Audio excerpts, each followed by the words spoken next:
Hello, my wonderful people, viewers and subscribers all over the world. Merry Christmas to you all.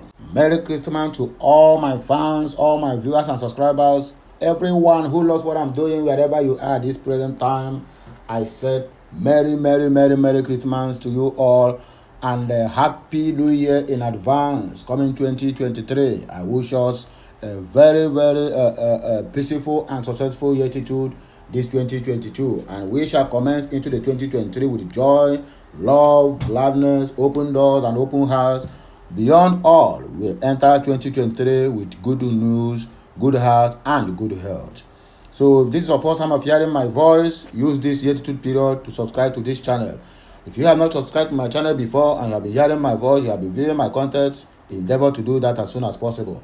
We are not going to waste much of our time. Let us go straight into the business of the day. As you are celebrating the Xmas, make sure you also listen to the news to know what is happening around you. Because many of us will be busy celebrating the Xmas and lose guarding while the enemies are busy taking over our territory. So it's not going to happen. That is why we are here for you, to give you the latest on what is happening around you so that you will know how to take some precautionary measures. Let us go straight into the business of the day. We are going to start our news by the movie, Ejima's movie, directed by Uzodinma. I don't know who did it.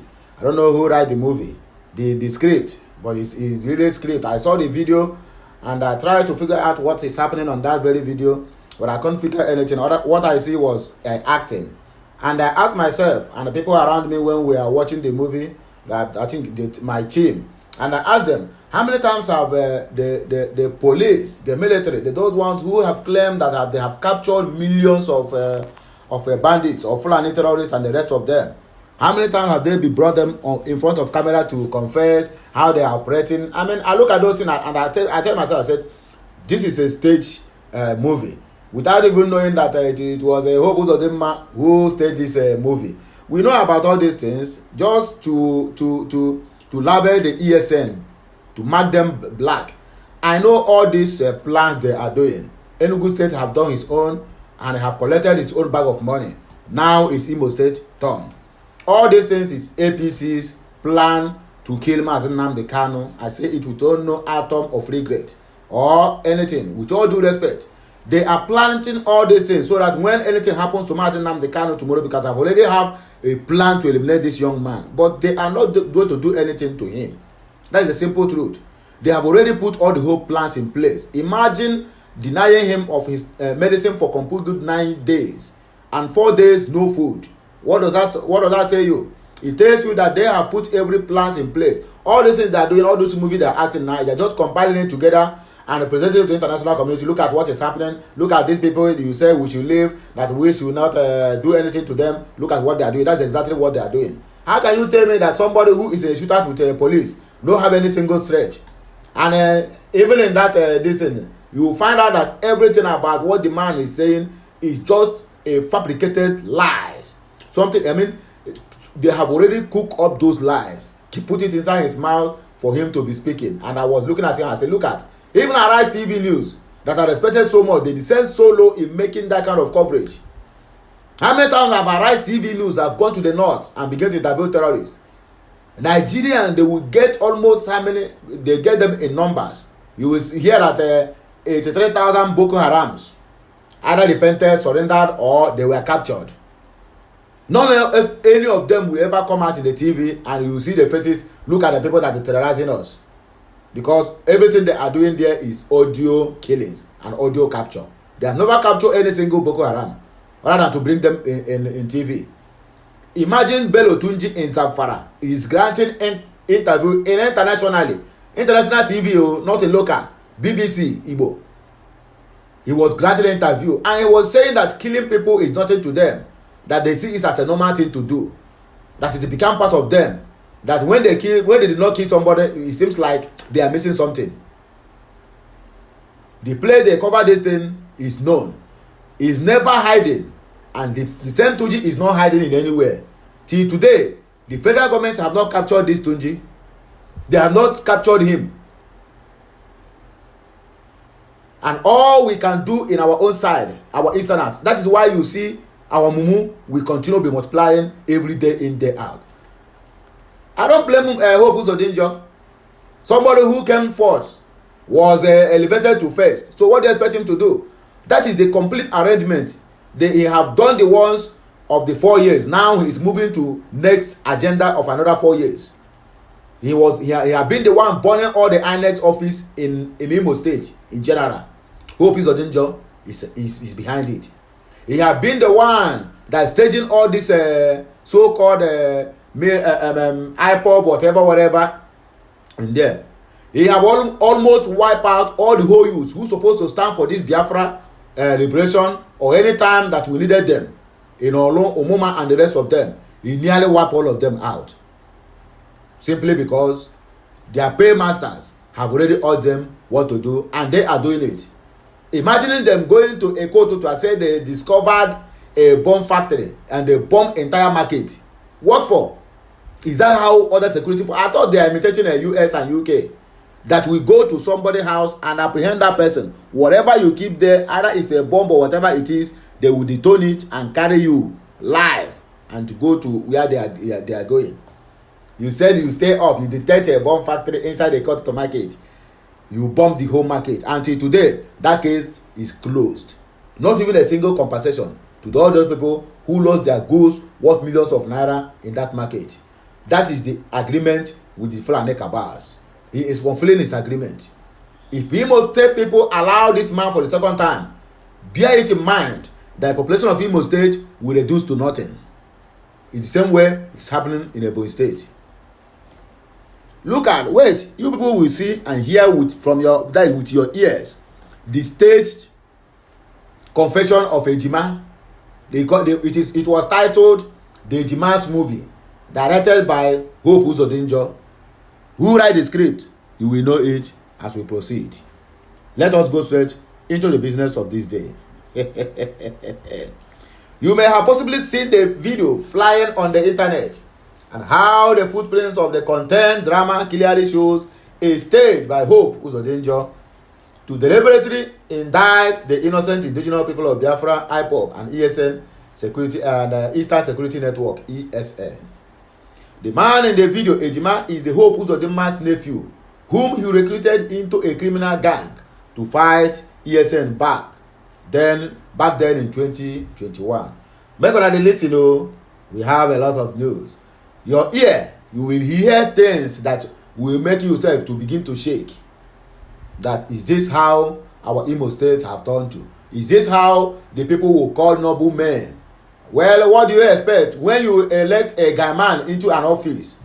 Somebody who have not done business in the rest of his life other than duping people. A Yahoo man for that matter.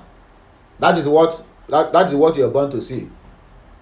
A fourth letter come first, and the whole Imo indigents, even the so-called men wey get mouth, nobody said anything. Our mood don't do. The man in the video, Ejima, is Hope Uzodinma's nephew, whom he recruited into a criminal gang to fight ESN back then in 2021. This was the same criminal gang that killed Ukonso for turning down Hope Uzodinma's offer to join them. Make on the list, a lot is still coming. According to our findings, the whole thing began when Ejima had a rift with Hope Uzodinma, his nephew and employer.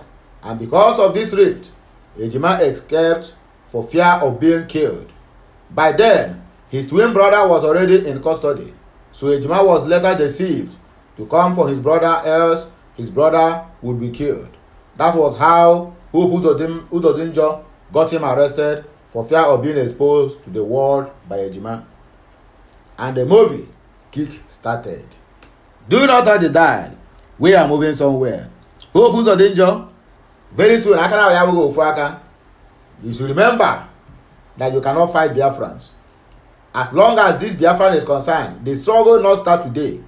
It has been there since 1860 or 18 something, not even 1990, 18 something. So just be coming down, When your tenure expired, then you will face the reality of life. Ejima was never an ESN member to talk more of being ESN commander. Look at how somebody who said he's ESN commander. Look at him. Staged confession and a broadcast. Though he once asked for an admission into ESN, but was not admitted because the ESN command does not accept people by merely explaining their problems or writing application. Ejima came uninvited, and that was when the M branch and Ipob intelligence department looked into the matter, dissected it, and found the whole truth that Ejima is a government agent. You see how he was shouting Chinasa Nworo's name, right? It was part of the movie they acted before the interview by the unprofessional Nigerian media men. Hope Uzodinma and the security forces who captured him had earlier and behind the scene gave him that script to play the role of an protagonist. Why they take Mazi Chinasa Nworo as an antagonist?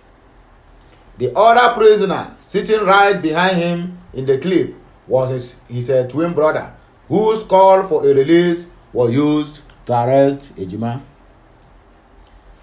Ejima was told to indict Chinasa Nworo and ESN so that him and his brother would be released and not killed. If at all, he played his role well. But now, who is even sure they won't still kill them? Because though Ejima played his role well, his best was not good enough. He actually helped Ipob and ESN to know the whole trust starting earlier before now. Of course, we are moving forward. Just be coming down, you will hear the real truth. Also, barely watching how the biased Nigerian media were given a full ground to interview him. In the north, when they capture Boko Haram, if they ever capture any, they will blindfold their face and they will set their back and they will interview them in Hausa language without no interpretation. Even the interpreter will interpret another different thing. But look at how they open this one openly. And just on abaya para ko onye ngono kai that's akpara achia we na akọ nonsense to you on nya gwere yaku and we are watching. You will know the whole thing is staged. It has to be so because it is an indictment for Ipob and Mazi Chinasa Nworo. How many times did Nigerian soldiers capture Fulani terrorists and brought them in front of the camera to be interviewed? None. They have not even captured Fulani terrorists for one day, not to talk of more of interviewing him. In fact, none of the people who did that interview is worthy to identify as journalists, even if there happens to be one amongst them, because in reportage, because of the money they are after, did not allow him or her to prove so. Why didn't they interview Ejima's twin brother? Of course, I have seen where they arrest a lot of criminals, whether in Delta, Benin, Abo, or whatever. They begin to interview them one after the other. I think Channel TV is the one that always do that. I never found Arise News, but I'm very that is optimistic. Arise News need to know exactly what happened in this issue if they really want to remain number one in Nigeria, because that is nonsense. Why didn't they interview Ejima's twin brother? It is because the journalists were controlled. The security forces were right by their sides and has told them what to do behind the scenes before they came on camera. So they were right behind them, monitoring them to make sure they acted the movie according to the script. From the voices of the so-called journalists, one could easily notice that their voices were trembling, a sign that they were doing the interview in fear of not breaking the rules, their employment, the rules of their employment or engagement, whatever it's been called. Imagine the man who claimed that he is an ESN commander, saying that Chinasa Nworo is the commander of DOS. Since when did Chinasa Nworo become a DOS commander? This is very laughable. He even said that they had a camp behind a police station at Njaba. Can you imagine that? A security outfit like a ESN that have offices in a forest or bushes. We have office at the back of police station and police will not discover it and attack them. Come, what kind of blackmail and stage is this? Ona no act this thing well, hope Uzodinma. Ona no act well na. Ona forgive this guy better script. So that he will lie well that when the international community see it, they will know exactly, yes, this thing is not blackmail. But this is, even a child being born tomorrow will tell you that this thing is confirmed blacklist. I mean, blackmail, not blacklist, blackmailing. When did the ESN leave the bushes and forests to have camps in towns and cities and even train behind a police station? Ejima and his criminal gang never knew where any ESN camp is. If they had known, they would have connived with the Nigerian soldiers, DSS, and the Air Force to carry out a joint attack against ESN. The camp behind the Ejima police station he mentioned might probably be where he was trained, and the Ejima police department must be aware of it. Else, they would have carried out an attack against them long time ago. Very, very vital point here. Have you seen where an armed group established their camp right behind a federal or state security office? This indictment and blackmail plot on Chinasa Nworu is too cheap. Maybe Hope Uzodinma and the Nigerian forces who deceived Ejima and captured him forget that it is Ipob they are dealing with. And they also forget that Ipob are one of the best secret intelligence units worldwide, the Ipob media branch. The other names Ejima mentioned, Temple, Sky, and the rest are all Ejima superiors in the criminal gang. They had been terrorizing Imo State, and some months ago, Mazi Chinasa Nworu announced their names on Radio Biafra that they are criminals and needed to be arrested and dealt with for terrorizing Imo State. If Ejima was an ESN, why was he not injured in a shootout? Did you hear the journalists ask him where he was captured? No. They will not ask him that because it was a staged movie. This blackmail on Mazi Chinasa Nworu and Ipob and ESN is dead on arrival because its kind didn't start today. Next time, Hope Uzodinma should consider another more intelligent method than this childish displays of his. So that is all you people need to know about this movie that is directed by Hope Uzodinma, who happens to be the former governor of Imo State, or current governor of Imo State. I don't even know where he's governing. And who directed the Hope Uzodinma? Why the writer is Arise News. All the whole channel station that is there interviewing this guy, they are the writer of this very news. Arise News was there, NTA was there, AIT was there, and one other TV again. They are the writers of this news. You captured criminals, and you interview one and leave the others. Child. I don't know what this country is turning into. But notwithstanding, we are here. We are not moving anywhere. We will see to the end of all this. Moment at all, moment is Fulani herdsmen's massacre of Enugu community and the wicked silence of the government and media. They will not do anything. They will not say anything other than to arrange a staged confession of a nephew to somebody who is ruling somebody to come on the live TV and be making some silly allegations on who he don't even know or their whereabouts. The armed Fulani herdsmen have severally invaded and massacred hundreds of men, women, and children in Amufu community in Isuzo, local government area, Enugu State, Biafra land. These invasions and massacres have grown worse and more gruesome within these last months of year 2022. Fulani armed herdsmen, a terrorist sect of the Fulani herdsmen, that is nomadic, predominantly Muslim tribe, doubles for the world's fourth most deadly terrorist group, according to Global Terrorism Index. These deadly sects that have invaded Amufu to rob the community of their ancestral land, an act which has led to the death of hundreds of persons who are indigenous to the community, plus the destruction of properties that are estimated into millions of naira and still counting. In all, the more shocking thing is the rate of wicked silence maintained at all government levels by the media houses and by the media houses. There are about 70,000 people living in the rural suburbs of Eha-Amufu. It is a town where a federal government of Nigeria higher institution, Federal College of Education, is situated. These institutions runs a degree affiliations with the University of Nigeria and Nsukka. Most of the 70,000 populace depend on farming and are sustained by the agricultural products. Its borders are shared with the states of Ebonyi and Benue State. The role of some Benue State communities in this brutal activity of Fulani herdsmen since Mr. Buhari seized presidential power in 2015 is symbolic.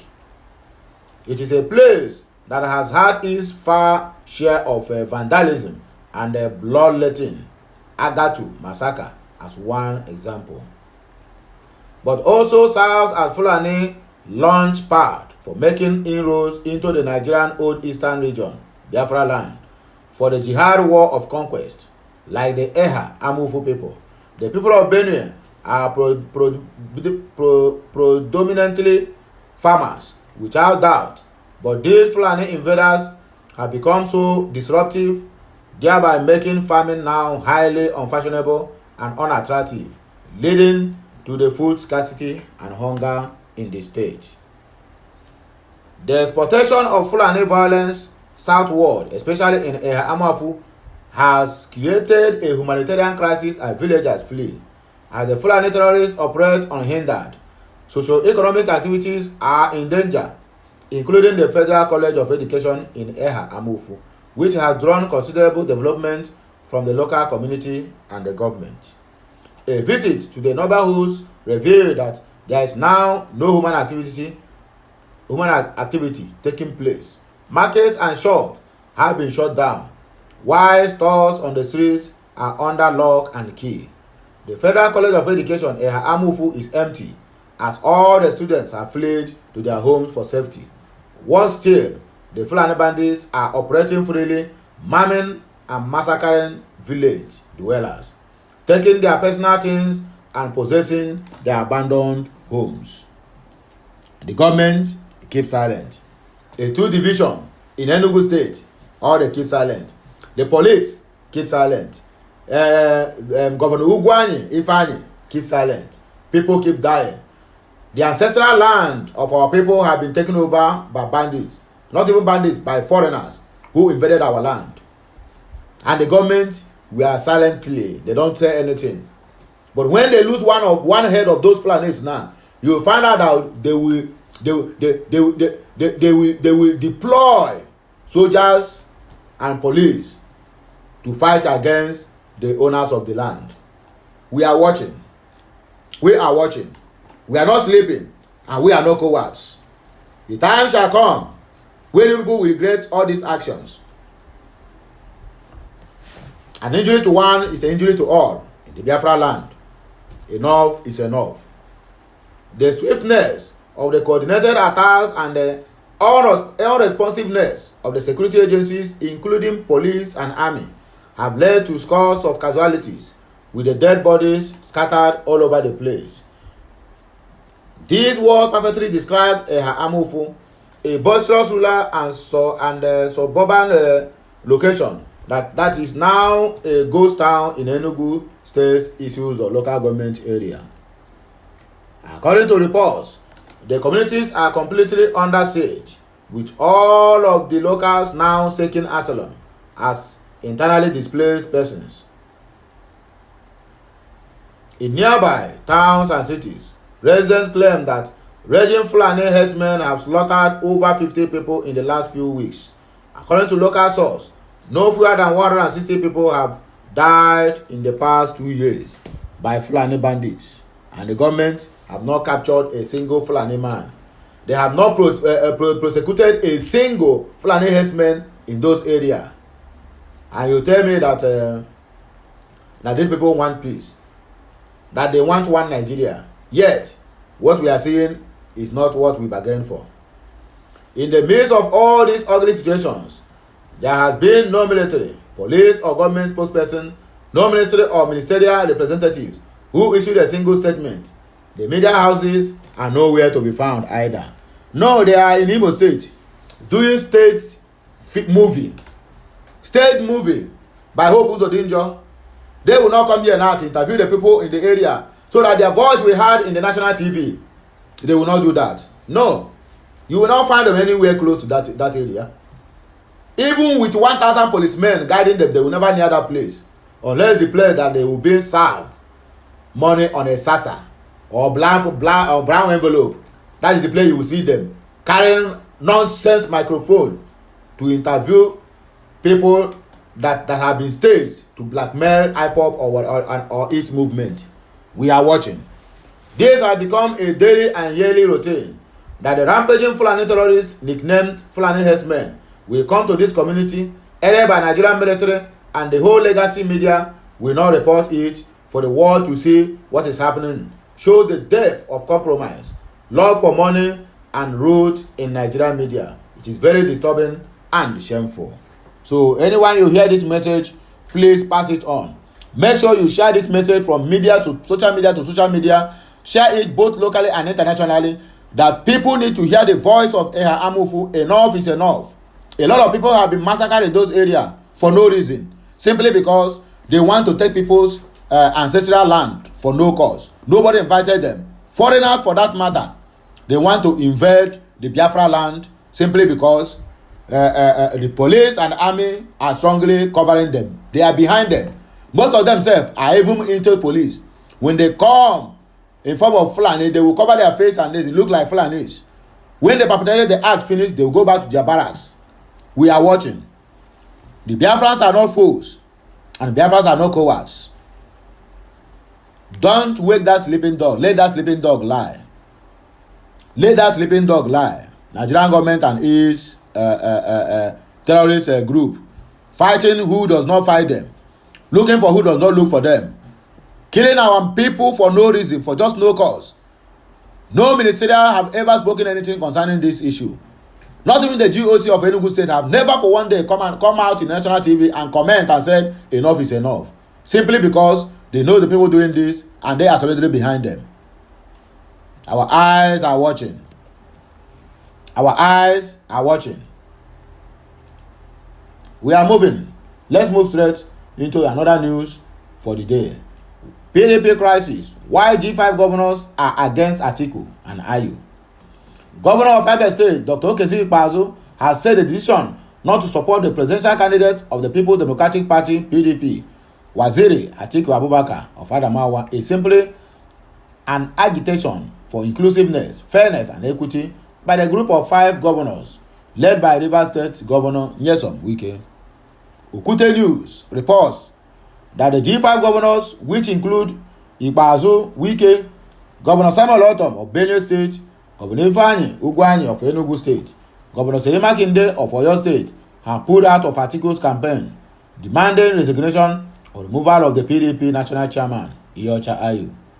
He refused to go, but the PDP are busy. They are busy castigating Peter Obi that they forced Doyin Okupe to retire. If Doyin Okupe was forced to retire or he retire voluntarily, Iyorchia Ayu, they have forced you to retire. You refuse. You volunteer yourself to retire. You refuse. Then tell me why all this PDP, the likes of what do they call him? What is this one? What is this Fenton minister? Why do I forget his name? I will tell you his name when I remember his name. He said he's speaking. Dino Malaya. He was busy castigating the P2B.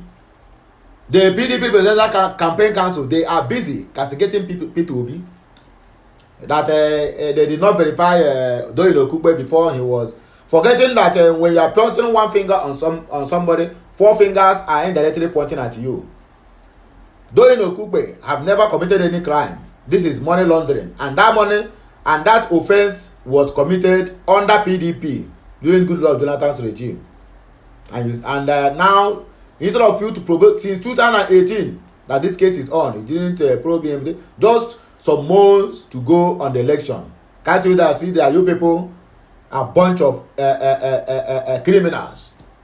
bunch of morons that have no any moral decency or whatsoever, other than their own selfish desire and selfish interest, just to tarnish the image of the Labour Party presidential campaign or the entire Labour Party, to sabotage them, to cut off their pulling of crowd in their campaign grounds. That is how you people end it. But even then, the Labour Party have went on a campaign rally in Uyo and they pull crowds. They also went to Port Harcourt without doing Okupe and they pull crowds. You cannot stop what God have destined to be. That is a simple truth. You people are just fighting all these people for just no cause. You cannot do anything to Labour Party. Labour Party is a movement. It's not all about P2B. It's not all about the Easterners. It is all about Nigerian youths who say that enough is enough. That they are tired of all these promises here and there. Nigeria is the only country up to tomorrow they still promising people that they're going to give them light and road and water. Something that people, other countries, they do with that is at ease. They don't even need to promise these people. Can't you see that development is very, very far from Nigerian government? I mean, from Nigerian political class or political elites. It's very, very far from them. Promising people light at least in 21st century. Light that in some countries they don't even, some people say in their country they're even begging for at least to see darkness, even if for 1 hour. In some countries that even Nigeria have better result than, they are praying just, God, can we just have one or let's say 30 minutes of blackout? Let's see how it looks like. In Nigeria, that they find out that in some areas they have not known anything about electricity from the beginning, inception of their age until they grow old and die. That is in Nigeria. Man, the story of this country is becoming unbearable day in, day out. Speaking during the local TV interview in Aba, Abia State, Ipob said their agitation is not just about the 2023 election but efforts to strengthen mutual trust and fairness in all parts of the country. According to the governor, the integrity group's agitation also borders on integrity and keeping promises, which he said was lacking in the current political system in the country. He said there's an issue of integrity, issue of keeping promises, issue of making sure that if we say after me, it is you, and when that time comes, it happens. It will stabilize us as a country, engender social mobilization sufficient to tackle our security problems, tackle the economic problems, tackle other problems that confront us in this country. Social mobilization is the most critical ingredient today beyond anything. Inclusiveness, integrity, mutual respect, trust, and the rest of them. So the G5 speaks to a new paradigm. It is beyond 2023. It speaks about a new paradigm. In 2027, I will still want a system that will include everybody, irrespective of what the outcome of the 2023 elections may be. Let me ask this question. If PDP doesn't win this election, coming 2027, be rest assured that the one only presidential candidate who started contesting or who started running since 1992 will still come out to run after 20 years. I mean 30 years ago. I laugh in Spanish. Ipob said that G5 governors are standing to speak out for those in the north, south, and others believed to be discriminated against in the nation's power play. He said, we are saying we want a strong north that expels the south, just as we want a strong south that has respect for the same north. That way, our full capacities can be deployed to solve our problems. So that is all we need to know in this struggle of PDP and why the G5 governors held Atiku and Iyorchia Ayu. So my good people of Biafra, the lovers of freedom and the lovers of mankind, the ones who love what I'm doing, once again, Merry Christmas to you all. And may the Almighty Chukwu be my guide and protect us in this year to as we celebrate Xmas. So shall we celebrate everything that concerns every one of us. And we shall all retire to our respective bases when the time is right. If you are not subscribed to my channel, I want you to do that as soon as possible. Remember to turn on the notification button so that you'll be notified each time we go live or we post something new on our channel or any other channel that is related to Okute Daily Talk. Please make sure that you share this message. I want you to keep sharing this message. Make it to go viral so that every Dick and Harry, every nooks and crannies will be aware of what is happening in Eha Amufu and other Mpara Igbo land, Mpara Biafra land, so that there may be an intervention to come. Because any eye where they cry can also see. Have a nice day. Have a nice Xmas. I'm not supposed to broadcast today. Today is my best day. But I have to do it because people out there are waiting to hear my voice. Until I come your way again. Bye for now. Kajoba Mezuogu.